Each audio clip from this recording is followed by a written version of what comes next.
मेरे ख्याल से इस देश में जितने सुधार हुए हैं उसमें प्रधानमंत्री जी ने बहुत अग्रणी होकर कुछ चीज़ों पे इस देश में रिफॉर्म का काम किया है। One nation one ration card, one nation one tax, इस तरीके के कई नवाचार उन्होंने किए हैं, जिसमें वन नेशन वन इलेक्शन एक अगला कदम है, जिसमें भारत का जनमानस इस बात के लिए प्रतिबद्ध है कि देश में बार बार चुनाव और देश में इतने संसाधनों का उसमें लगना, देश की जितनी हमारी पैरामिलिट्री फोर्सेज है उनका इंगेज होना, और इसलिए देश के तमाम बुद्धिजीवियों की एक कॉमन राय है कि देश में एक साथ चुनाव हो ताकि बार बार चुनाव की उस परेशानी से भी निजात मिले और एक अच्छा इलेक्शन डिसिप्लिन देश में काबिज हो सके। उसके लिए प्रधानमंत्री जी का जो इनिशिएटिव है वो काफ़ी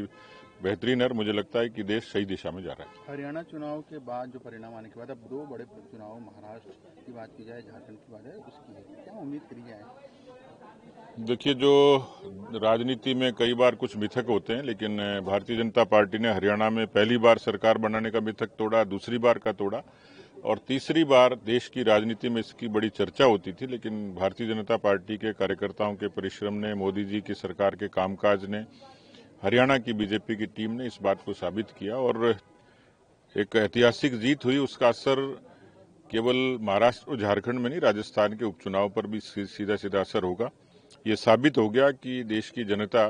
एक सक्षम नेतृत्व चाहती है, स्थिर सरकार चाहती है और उस लिहाज से डबल इंजन की सरकार किसी भी प्रदेश के विकास के लिए प्रतिबद्ध होकर काम करती है। तो उस लिहाज से मुझे लगता है कि झारखंड और महाराष्ट्र में भी